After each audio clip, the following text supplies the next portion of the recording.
Bonjour, je suis Maud Duquesne, chirurgien dans l'unité de chirurgie scénologique du Centre Antoine-Lacassagne et je vais donc vous parler de la chirurgie reconstructrice dans les suites de cancer du sein.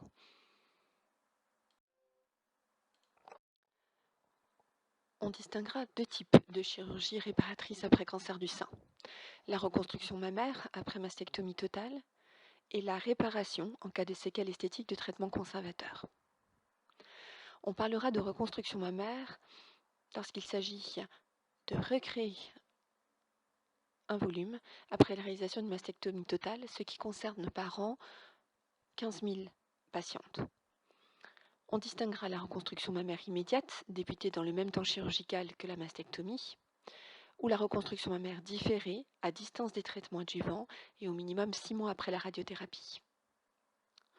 En France, 28% des reconstructions mammaires se font dans les 3 ans suivant la mastectomie, donc 14% en reconstruction mammaire immédiate selon les dernières données de l'INCa en 2021.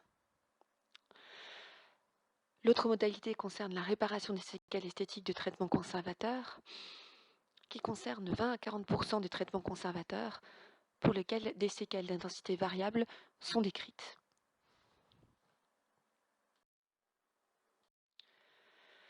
La mastectomie totale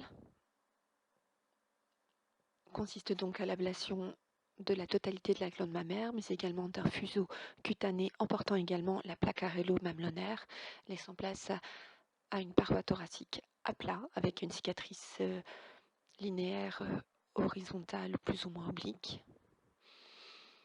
Nous ne sommes plus sur les parois décrites au siècle dernier où la mastectomie comportait également l'ablation du muscle grand pectoral, laissant des séquelles de la paroi plus importantes.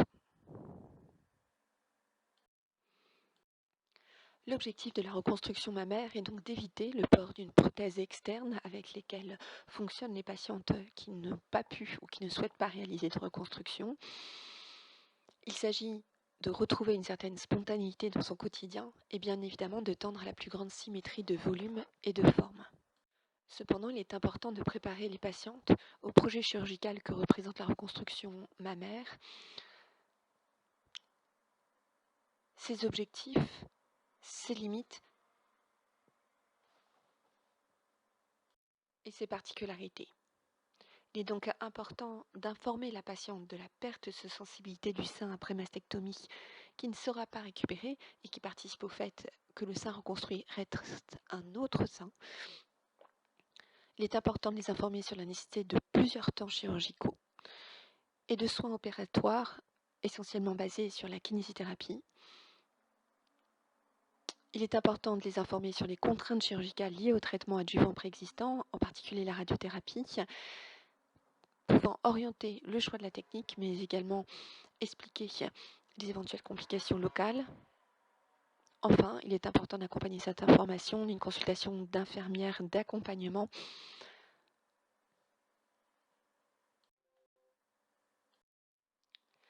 Il y a donc différentes techniques de reconstruction mammaire.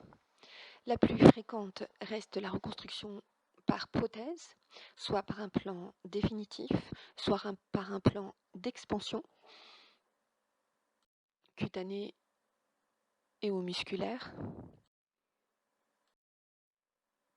La deuxième modalité de reconstruction consiste donc en la reconstruction par des techniques autologues, essentiellement les lambeaux pédiculés et les lambeaux libres. Dans les lambeaux pédiculés, qui restent donc par définition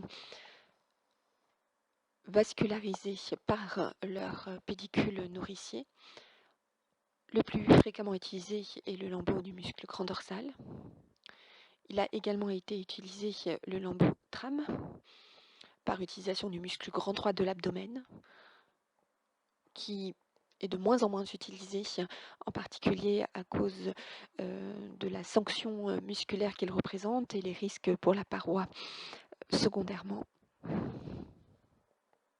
Se sont beaucoup développés les lambeaux libres avec l'avancée des réalisations donc des lambeaux perforants qui diminuent la morbidité du site donneur par le prélèvement d'une palette cutanée et graisseuse sous-cutanée reposant sur des vaisseaux perforants disséqués jusqu'à leur vaisseau d'origine en préservant le muscle sous-jacent et son innervation.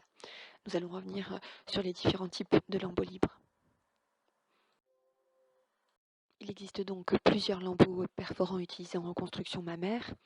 Le plus fréquemment utilisé reste le DIEP, lambeau perforant basé sur la dissection des perforants issus des vaisseaux épigastriques inférieurs profonds. Il est également utilisé des lambeaux pouvant être prélevés en face interne de cuisse, notamment le lambeau PAP, issu de l'artère fémorale profonde, ou encore le lambeau musculo-cutané du gracilis, qui est un lambeau libre mais non perforant, puisqu'il y a un prélèvement musculaire. Enfin, plusieurs autres lambeaux peuvent être prélevés en face externe de cuisse, au niveau fessier ou encore au niveau lombaire. Pour terminer de citer les différentes techniques principales de reconstruction mammaire, toujours dans le groupe des reconstructions autologues, il est de plus en plus utilisé l'autogreffe de tissu adipeux, appelé lipomodelage ou lipofilling. Celui-ci a constitué un apport majeur en reconstruction mammaire, utilisé seul dans les reconstructions mammaires par lipomodelage exclusif, ou utilisé en association avec d'autres techniques précédemment citées, prothèse ou lambeaux, avant ou après pose d'une prothèse, pour la majoration du volume d'un lambeau musculo-cutané, l'harmonisation des contours.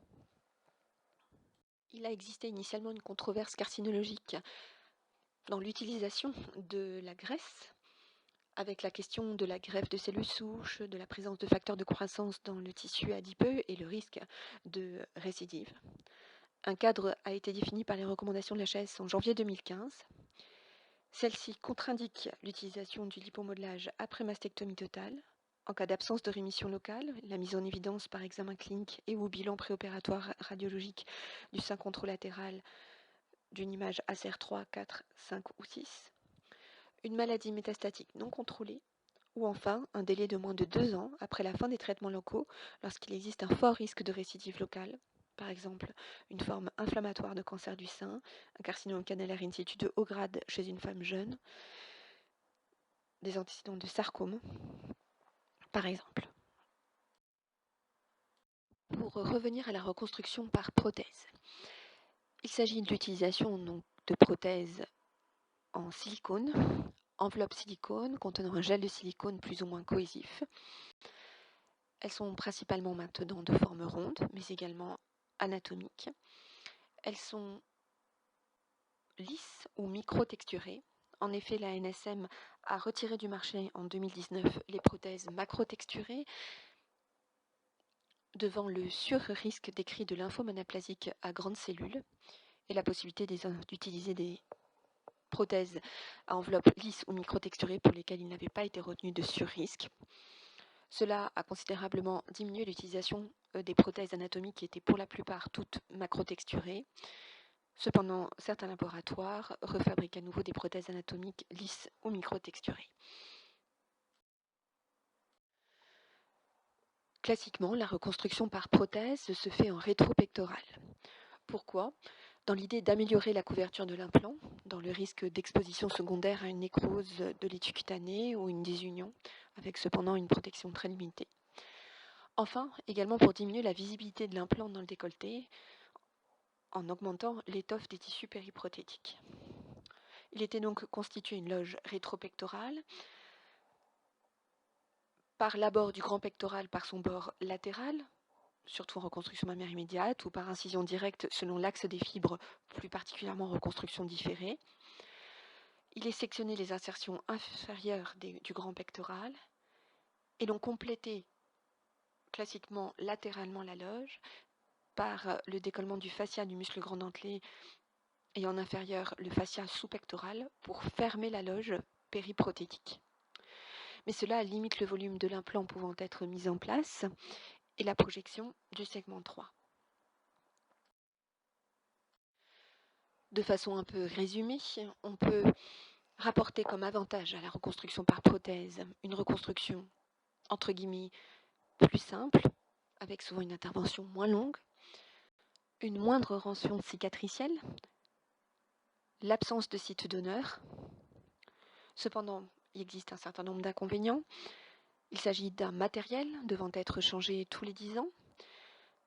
Il y a également les risques en lien avec le dispositif, notamment le risque de développement de coques périprothétiques pouvant être responsables de douleurs ou des déformations de la reconstruction, en particulier en post-radiothérapie. le risque de rupture de l'implant, le déplacement de celui-ci, le risque de dépose en cas d'exposition ou d'infection, enfin le risque évoqué précédemment de lymphome anaplasique à grande cellule. Il est également fréquemment décrit des douleurs musculaires dans les reconstructions par prothèse, douleurs principalement au niveau du muscle grand pectoral et du dentelé. Enfin, on peut déplorer d'un point de vue esthétique le peu de ptose décrit dans une reconstruction par prothèse, majorant les difficultés de symétrisation. Quelles sont donc les déclinaisons d'une reconstruction par prothèse rétropectorale précédemment décrite? Dans un premier temps, on peut parler de la reconstruction par expandeur, prothèse d'expansion. Elle sera utilisée lorsque la taille de la loge rétropectorale est insuffisante pour nous permettre d'obtenir le volume de sein souhaité. Elle sera donc utilisée en cas de sein volumineux, en cas de faciale de qualité insuffisante, ou beaucoup en cas de risque important de nécrose de l'étui cutané, si celui-ci est particulièrement sollicité, donc en particulier sur un terrain irradié ou en cas de tabagisme important. L'inconvénient de cette technique d'expansion est qu'il nécessite plusieurs temps chirurgicaux sous anesthésie générale. En effet, en règle générale, un premier temps chirurgical sous anesthésie générale sera réalisé pour créer la loge rétropectorale, où est positionnée la prothèse d'expansion, qui est remplie de sérum physiologique jusqu'au volume que le muscle ou la peau nous laisse bien remplir. En post-opératoire, environ un mois post-opératoire, sera débuté lors d'une consultation en soins de pansement courte sans anesthésie, une expansion par le remplissage par du sérum physiologique de la prothèse d'expansion tous les 10 à 15 jours jusqu'au volume souhaité. Lorsque le volume souhaité est obtenu, il est reprogrammé le deuxième temps chirurgical sous anesthésie générale qui consistera au remplacement de la prothèse d'expansion rétropectorale par la prothèse silicone plus définitive. Généralement, le plus souvent associé à la réalisation d'une séance de lipomodelage pour améliorer les contours périprothétiques. Une autre déclinaison de la reconstruction par prothèse rétropectorale est l'utilisation de lambeaux dermiques inférieurs des épidermisés ou encore de matrices en cas de couverture de la partie inférieure de la prothèse difficile et insuffisante dans une reconstruction rétropectorale pure. L'utilisation des lambeaux dermiques inférieurs des épidermisés est utilisée principalement dans les reconstructions mammaires immédiates, nécessitant une réduction de l'étui cutané sur des seins volumineux ou ptosés. Enfin, il peut être utilisé donc une matrice biologique ou synthétique résorbable ou non, posée sur le segment 3, permettant de couvrir la partie inférieure de la prothèse non couverte par le grand pectoral. Cette technique sera utilisée en cas d'augmentation de volume de la loge souhaitée. Il empêche la rétraction du grand pectoral et soutient l'implant. Excusez-moi, je me reprends. En gros, la matrice biologique ou synthétique, résorbable ou non, sera utilisée dans une reconstruction rétropectorale pour couverture de la prothèse en association au muscle grand pectoral pour couvrir la prothèse dans sa partie inférieure, pour permettre ainsi l'augmentation du volume de la loge prothétique et permettre de reconstruire d'emblée avec un volume plus important, empêcher la rétraction du grand pectoral s'il n'est pas fixé à la paroi dans sa partie inféro-externe. Il va permettre de soutenir l'implant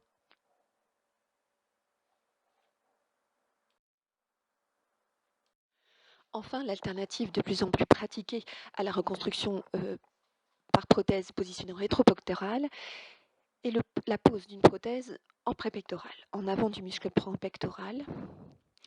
Celle-ci est de plus en plus envisagée en y associant la pose d'une matrice biologique ou synthétique, résorbable ou non. Il s'agit en effet de positionner la prothèse directement dans l'étui cutané, en avant du muscle pectoral, positionnée à l'aide d'une matrice, plicaturée selon différentes manières, soit de façon décrite en ravioli, enveloppant totalement la prothèse, soit plutôt comme un hamac, qui est le plus souvent quand même fixé au muscle pectoral par quelques points simples. L'objectif de cette technique de poser la prothèse en prépectoral est d'agrandir la loge et de permettre la pose d'un volume prothétique plus important d'emblée. Il est retenu a priori le développement de moins de coques, notamment dans l'idée de l'absence de coque musculaire permettant plus de souplesse. Il est également décrit moins d'animation de prothèse, moins de douleur avec une récupération post-opératoire fonctionnelle plus rapide devant la non-sollicitation du muscle grand pectoral. Enfin, il est également retenu l'argument d'une amélioration esthétique avec un meilleur développement, une meilleure projection du pôle inférieur du sein. Mais attention, dans la pose de la prothèse en pré-pectoral, à l'étui cutané, la prothèse étant positionnée véritablement juste derrière la peau. Donc, en particulier, en cas de comorbidité et de risque de nécrose augmenté, en cas de tabagisme, diabète, antécédent de radiothérapie. Dans cette modalité de reconstruction par prothèse en pré-pectoral, il est également de plus en plus discuté parmi les équipes la pose d'une matrice, associée ou non. Le gain apporté par cette matrice est discuté de plus en plus par certaines équipes. L'objectif retenu de cette matrice est surtout de positionner la prothèse dans la loge cutanée et limiter sa mobilité, notamment le poids qu'elle peut représenter sur l'étui cutané en souffrance entre guillemets. Cependant, il est également décrit par certains une augmentation des lymphocèles périprothétiques en cas de matrice. Cela reste une attitude encore relativement discutée parmi les équipes réalisant la reconstruction mammaire. Enfin, en cas de reconstruction par prothèse prépectorale, les patients doivent être prévenus qu'il faudra pratiquement, quasi systématiquement, envisager un ou deux autres temps opératoires consistant à l'apport de l'hypomodelage.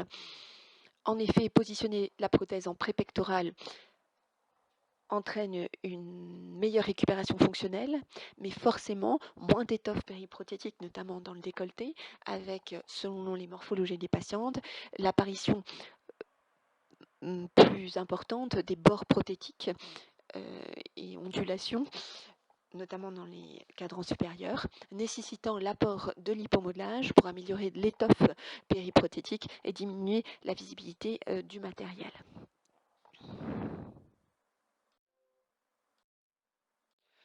Pour revenir aux reconstructions autologues, nous allons développer plus particulièrement le plus fréquemment utilisé, qui est le lambeau du muscle grand dorsal.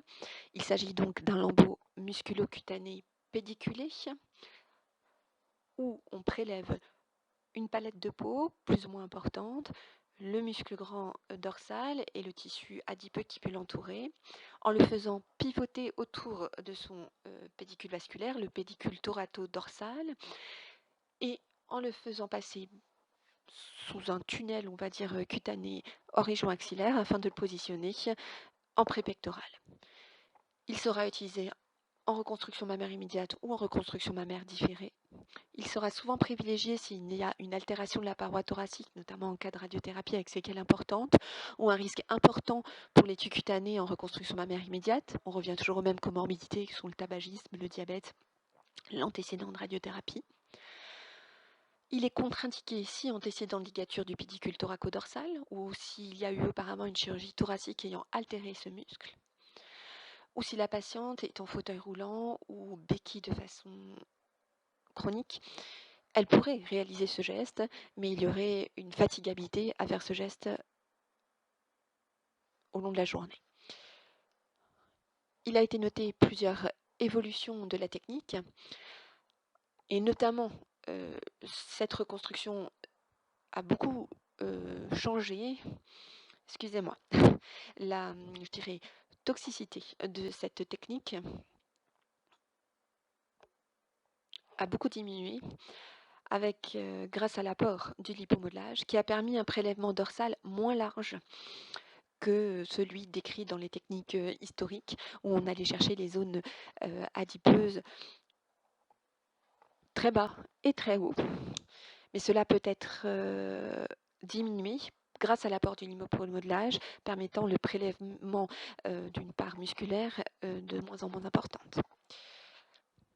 Donc, par définition, cette reconstruction par lambeau du muscle grand dorsal devra forcément être associée, en moyenne, à 1 à 3 séances de lipomodelage pour compléter le volume et harmoniser la forme.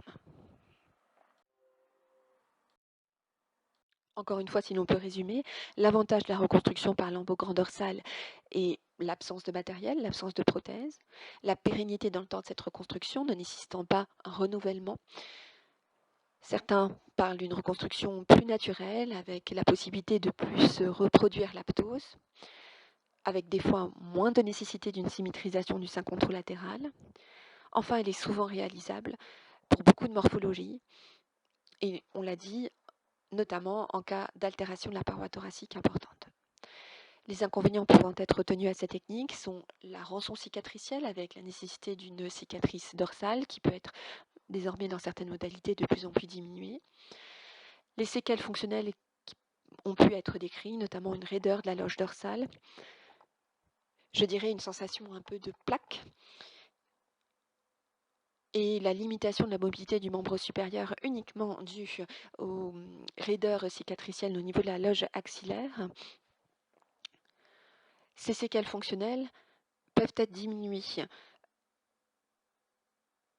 de manière très importante avec une bonne prise en charge d'emblée systématique par kinésithérapie pour un massage important de la loge dorsale à base de palpé roulé et la réalisation d'exercices de mobilité du membre supérieur permettant d'étendre les tissus cicatriciels passant dans la région axillaire.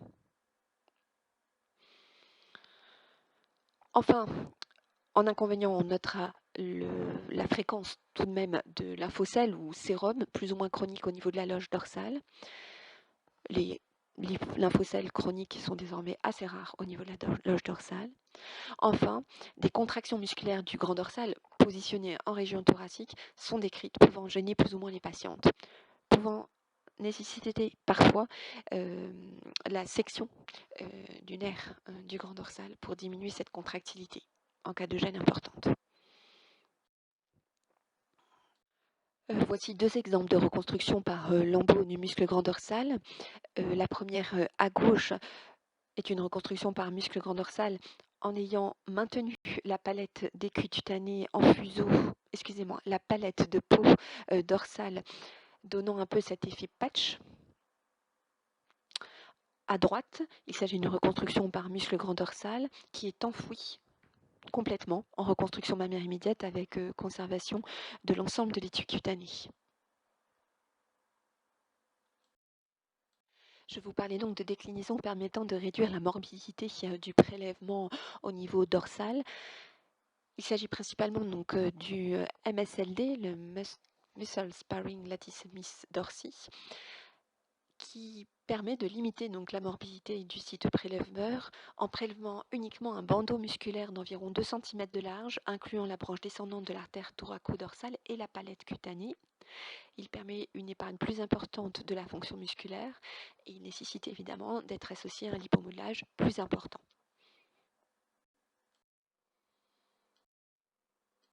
Quelques mots sur la reconstruction autologue par lambeau libre de type Dieppe, qui reste une des plus fréquemment utilisées en termes de reconstruction par lambeau libre. Il s'agit donc d'un lambeau cutanéo-adipeux, libre, perforant abdominal. Il nécessite l'utilisation d'une technique de microchirurgie, généralement réalisée en double équipe. Il s'agit de prélever ce lambeau vascularisé par la perforante du pédicule épigastrique inférieur. Il va donc être disséqué ces perforantes en même temps que est prélevé un lambeau donc cutané et graisseux selon, on peut le résumer ainsi, les modalités cicatricielles d'une abdominoplastie. Et ce pédicule va être branché par microchirurgie sur les vaisseaux receveurs, le plus souvent les vaisseaux mammaires internes au niveau de la paroi thoracique, ou en cas de non-utilisation des vaisseaux mammaires internes, les vaisseaux circonflexes scapulaires. Les avantages décrits de la reconstruction par Dieppe sont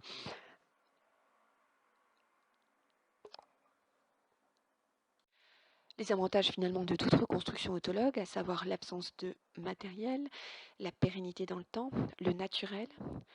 Il est également retenu le bénéfice secondaire abdominal. Enfin, la morbidité limitée au niveau du site donneur abdominal, même si elle n'est pas négligeable. En particulier, la présence d'une cicatrice dans tout le bas de l'abdomen, type cicatrice d'abdominoplastie. Les inconvénients retenus sont la difficulté du prélèvement, un temps opératoire prolongé avec nécessité d'une double équipe. La population éligible est également plus limitée selon des critères morphologiques nécessitant un excédent cutanéo-adipeux abdominal sous-ombilical avec une bonne laxité cutanée. Également des critères de comorbidité. Il faut un lambeau vierge de toute cicatrice de chirurgie ouverte, l'absence de tabagisme, une prise en compte de l'hypertension artérielle, l'obésité, le diabète. On peut voir ici un exemple de reconstruction par DIEP avec la présence encore à nouveau, donc l'effet patch, certes, donc du patch cutané abdominal, mais qui permet également de reproduire un certain degré de ptose et obtenir en une intervention un volume d'emblée important, permettant souvent une reconstruction en un temps, pouvant nécessiter tout de même la réalisation d'une séance de lipomodelage secondairement.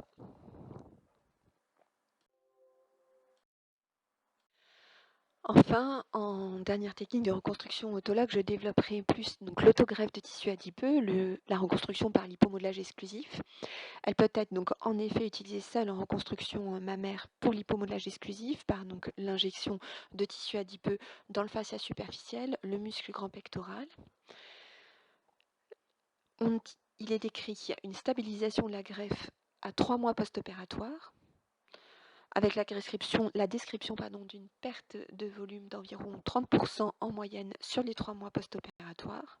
Il est donc obligatoire d'envisager plusieurs séances de lipomodelage, souvent décrit 4 à 6 séances de lipomodelage sous anesthésie générale selon le volume souhaité, donc toujours espacé de 3 mois, le temps de la stabilisation de la greffe adipeuse.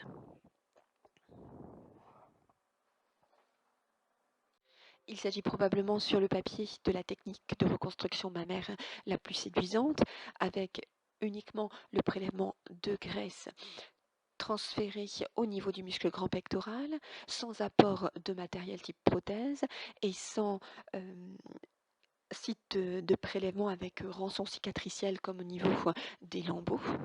Cependant, pourquoi tout le monde n'est pas reconstruit selon cette modalité? Il y a souvent une limitation par des questions morphologiques, avec parfois une quantité de graisse insuffisante chez les patientes minces, avec un volume à reconstruire restant généreux. Et finalement, cette technique n'est parfois pas retenue par certaines patientes devant le caractère très progressif de cette reconstruction avec la nécessité de plusieurs interventions. Enfin, l'autogreffe de tissu adipeux, comme nous l'avions déjà évoqué, sur les différentes techniques, sera donc souvent utilisée en association avec la reconstruction par prothèse pour harmoniser la base du sein, les contours périprothétiques, ou en association avec le lambeau du grand dorsal pour l'augmentation de volume du lambeau et l'harmonisation des contours. Pour revenir plus sur la chirurgie en elle-même, il y a dans la réalisation d'une séance de lipomodelage qui se réalise donc sous anesthésie générale, 3 temps opératoires, le prélèvement de la graisse profonde, généralement en région abdominale, trochantérienne, cuisse, la préparation de la graisse, selon les équipes par centrifugation ou par décantation, enfin la réinjection de ce tissu adipeux au niveau de la paroi thoracique. Il nécessite d'injecter cette graisse dans une trame en faisant attention à la formation de kystes huileux pouvant générer également de la cytostéatonécrose. Le but est de déposer de petites quantités de graisse selon un trajet linéaire à chaque passage de la canule, selon un treillis tridimensionnel. Et ne pas faire un lac de tissu graisseux qui aboutirait à un kyste huileux ou la cytostéatonécrose.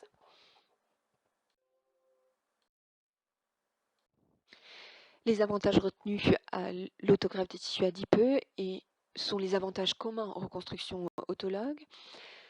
En reconstruction mammaire exclusive, comme je l'évoquais juste avant dans la diapo précédente, la diminution de la rançon cicatricielle et une morbidité moindre d'un site donneur.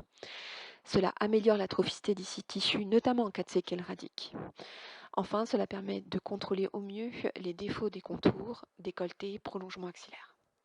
Les inconvénients, c'est que cela nécessite un poids stable, car en effet, la greffe adipeuse se comportera de la même manière qu'au niveau de son site de prélèvement, donc il ne s'agit pas de faire grossir les patientes, car si elles remaigrissent derrière, elles perdront également la graisse au niveau de la poitrine reconstruite. Autre inconvénient, c'est que cela nécessite des zones de stéatomérie tout de même assez conséquentes. En reconstruction mammaire exclusive, cela nécessite, comme je disais, plusieurs temps chirurgicaux, avec un nombre assez conséquent qui peut être un frein pour certaines patientes. Enfin, il s'agit de respecter les précautions carcinologiques décrites dans les recommandations de la HAS 2015 que nous avons évoquées au début du diaporama. Pour achever ces reconstructions mammaires, quelle que soit la technique utilisée précédemment, il est souvent, en cas de nécessité d'ablation de la PAM carcinologique, envisager une reconstruction de la plaque aréolo-mamelonnaire, selon le souhait de la patiente. Les modalités de reconstruction de l'aréole se font soit par dermopigmentation, donc un tatouage fait par des pigments médicaux, fait par une infirmière de dermopigmentation. Il s'agit de pigments différents des pigments de tatoueurs, avec souvent un côté un peu plus éphémère et souvent la nécessité, selon les peaux, de retouches quelques années plus tard. D'autres techniques sont décrites, comme la greffe de peau du sillon génitocrural, c'est une greffe de peau totale, ou encore la greffe d'une partie de l'aréole contralatérale en cas de réduction de celle-ci. Pour reconstruire le volume d'un mamelon, soit la patiente en fait ne souhaite pas véritablement de volume, il va uniquement être réalisé un effet trompe-l'œil en dermopigmentation. Si l'on veut recréer véritablement un volume mamelonnaire, il existe des techniques de greffe, par exemple l'hémi-mamelon contralatéral en cas de mamelon contralatéral relativement volumineux, ou d'autres techniques de greffe comme pulpe de l'orteil, lobe de l'oreille, petite lèvre vulvaire. Enfin, il existe, et ce qui est souvent, je crois, le plus fréquemment utilisé, des lambeaux dermiques locaux, type lambeau trifolié, avec différentes déclinaisons, en F, en Z, etc. Voilà un exemple de reconstruction par lambeau trifolié, avec prélèvement d'un lambeau donc, à 3 feuilles, entre guillemets, qui est un lambeau dermique et graisseux, qui est donc plicaturé, avec des soins locaux à base de tulgrammes pendant une quinzaine de jours. Nous sommes donc revenus sur les différentes techniques de reconstruction mammaire. Je vais rapidement revenir sur les deux temps possibles, les deux chronologies possibles de reconstruction mammaire, donc soit différée, soit immédiate. La reconstruction mammaire différée est celle finalement la plus anciennement utilisée et pratiquée.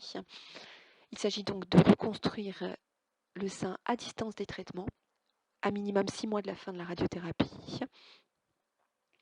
Cette technique est finalement toujours réalisable, il n'y a pas de limite non plus dans le temps, s'il faut plus de temps à la patiente pour envisager la reconstruction.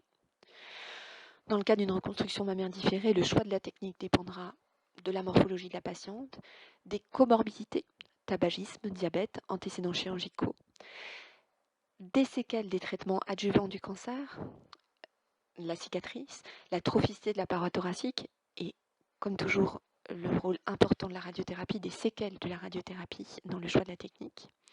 Enfin, le souhait de la patiente.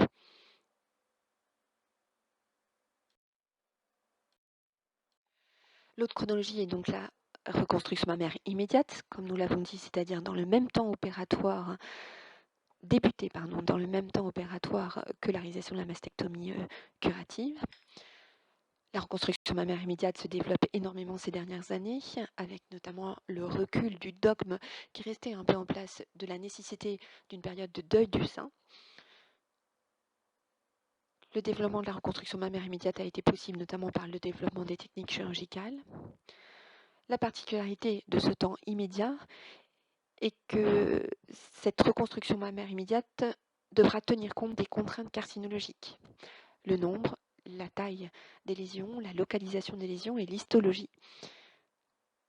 Quels vont être les traitements adjuvants indiqués derrière? La chimiothérapie, la radiothérapie en particulier. La radiothérapie ou la chimiothérapie ne constituent pas des contre-indications adjuvantes, ne constituent pas des contre-indications à la réalisation d'une reconstruction mammaire immédiate si la patiente ne cumule pas des facteurs de risque de mauvaise cicatrisation, pouvant entraîner un délai plus important entre la chirurgie et le début des traitements adjuvants, ce qui pourrait avoir un effet délétère sur la prise en charge carcinologique. Des études ont montré qu'il n'y avait pas de retard à la mise en route des traitements adjuvants en cas de patiente bien sélectionnée, c'est-à-dire ne cumulant pas de facteurs de risque de mauvaise cicatrisation que l'on a cité plusieurs fois depuis le début de la présentation, c'est-à-dire le tabagisme, un volume mammaire important, le diabète, un antécédent de radiothérapie. L'objectif de la reconstruction mammaire immédiate est de permettre une reconstruction satisfaisante sans modifier le risque de récidive, la survie. La décision d'une reconstruction mammaire immédiate devra donc être encadrée en RCP préthérapeutique. Les indications les plus fréquentes de reconstruction mammaire immédiate sont donc un carcinome canalaire in situ étendu, où en particulier il n'y aura pas de traitement adjuvant derrière. Les mastectomies prophylactiques chez les patientes mutées, cela devant être encadré dans une RCP d'oncogénétique avec une consultation oncopsychologique et la nécessité d'un délai de réflexion. Les récidives de cancer du sein après traitement conservateur et radiothérapie.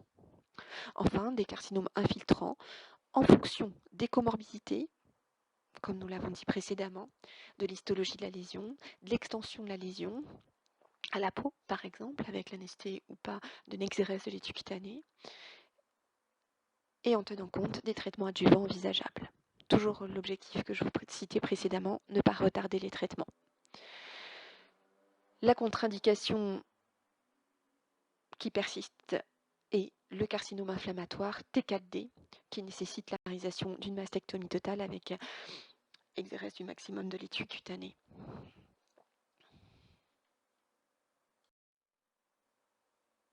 Le choix de la technique de reconstruction mammaire immédiate sera fait selon les critères carcinologiques. Est-ce que l'on est dans une situation prophylactique, thérapeutique? Quelle conduite à tenir par rapport à la PAM? Est-ce qu'il y a une indication de radiothérapie adjuvante?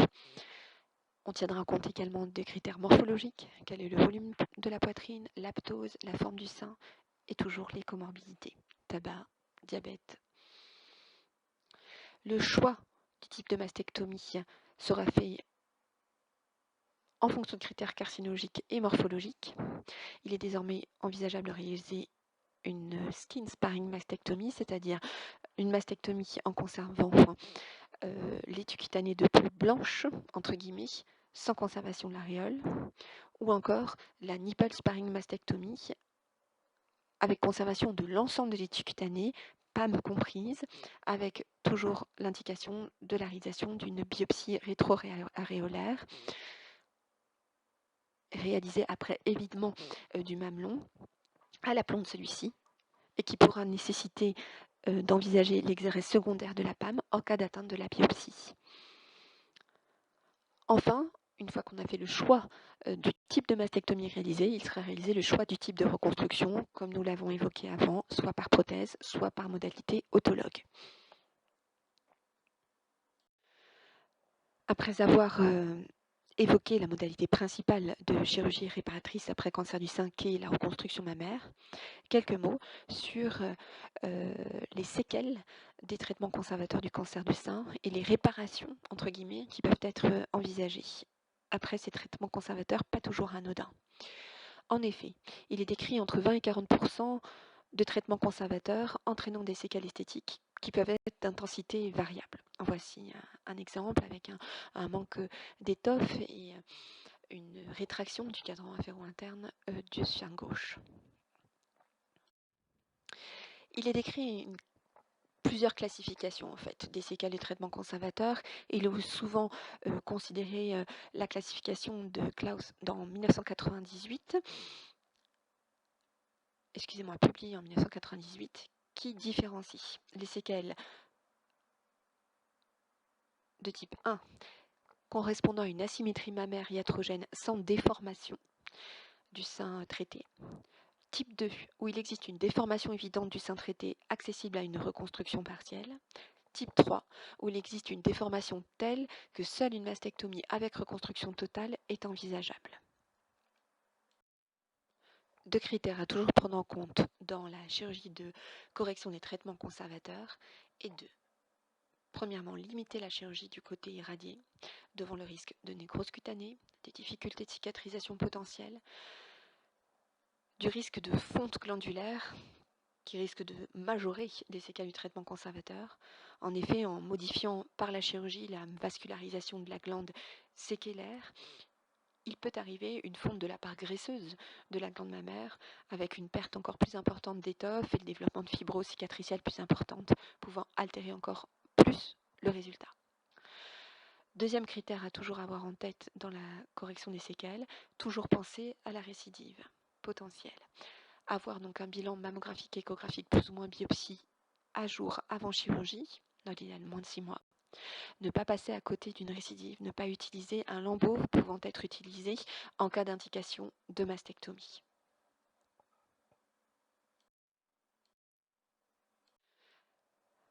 Donc, quelle est la conduite à tenir en fonction du degré de séquelles? On voit là un exemple de séquelles de type 1, où il y a essentiellement donc une asymétrie de volume et de ptose sans déformation du sein traité. Il s'agit là essentiellement de réaliser une plastie mammaire contralatérale, cure de ptose, réduction. Il y a eu une réduction antérinversée du sein contralatéral. En cas de séquelles de type 2, où il y a un déficit glandulaire, souvent une déviation, une déformation de la PAM, on distingue deux situations. Premièrement, en cas d'intensité faible à modérée, il s'agit souvent d'associer de la kinésithérapie, qui reste essentielle en première intention, plus ou moins fasciotomie pour lever des adhérences cutanées, plus ou moins lipomodelage pour redonner de l'étoffe, plus ou moins résection de cicatrices. Attention à l'utilisation du lipomodelage dans un sein encore en place et aux antécédents de carcinome. L'HAS en 2015, dans les mêmes recommandations précédemment citées pour la mastectomie, a donné des conduites à tenir, à savoir la contre-indication de l'utilisation de l'hypomodelage sur sein en place et traité, en cas d'absence de rémission locale, avec mise en évidence par examen clinique et ou bilan préopératoire radiologique mammaire anormal d'une lésion ACR3, 4, 5 ou 6, une maladie métastatique non contrôlée, une résection de la tumeur non insano, un délai de moins de 2 ans après complétion des traitements locaux, des traitements adjuvants, je dirais, des traitements conservateurs incomplets, que ce soit sur le plan chirurgical, radiothérapique ou médical, notamment l'hormonothérapie. Il est essentiel d'avoir toujours un bilan préopératoire réalisé au maximum 4 à 6 mois avant l'intervention, devant comprendre une mammographie, une échographie mammaire et axillaire ainsi qu'une IRM. En cas de séquelles de type 2, mais avec perte de substance plus importante, avec plus ou moins un déficit cutané, il va s'agir d'éviter de déplacer de la glande mammaire, pour les risques précédemment décrits, notamment de nécrose cutanée, de la fonte glandulaire. Dans ce cas-là, il a un intérêt assez bien retenu d'un lambeau musculo-cutané partiel, mais c'est une chirurgie plus lourde, donc il faut toujours bien faire avec la patiente la balance bénéfice-inconvénient, c'est-à-dire la gêne qu'elle ressent au quotidien, qui reste très personnelle d'une patiente à l'autre, et même dans une vie pour une patiente évolutive. Enfin, il faut surtout prévenir au maximum ce type de séquelles par l'utilisation au moment de la chirurgie curative de techniques d'oncoplastie, qui sont en fait des techniques de réduction mammaire, permettant d'enlever des volumes tumoraux assez larges tout en conservant un galbe satisfaisant, même si cela entraîne une réduction du volume et de la aptose, mais ceci aboutissant plus à des séquelles de type 1, pouvant être plus facilement corrigées par la réalisation d'une symétrisation. Enfin, les séquelles de type 3, avec une déformation donc telle que seule une mastectomie avec reconstruction totale est envisageable. Elles sont heureusement de moins en moins fréquemment constatées. Très rarement, on constate ce qui était constaté plus il y a quelques années, c'est-à-dire ce qu'on appelle un sein de marbre, un sein extrêmement fibrosé, dur, douloureux, avec un étui cutané également très déformé.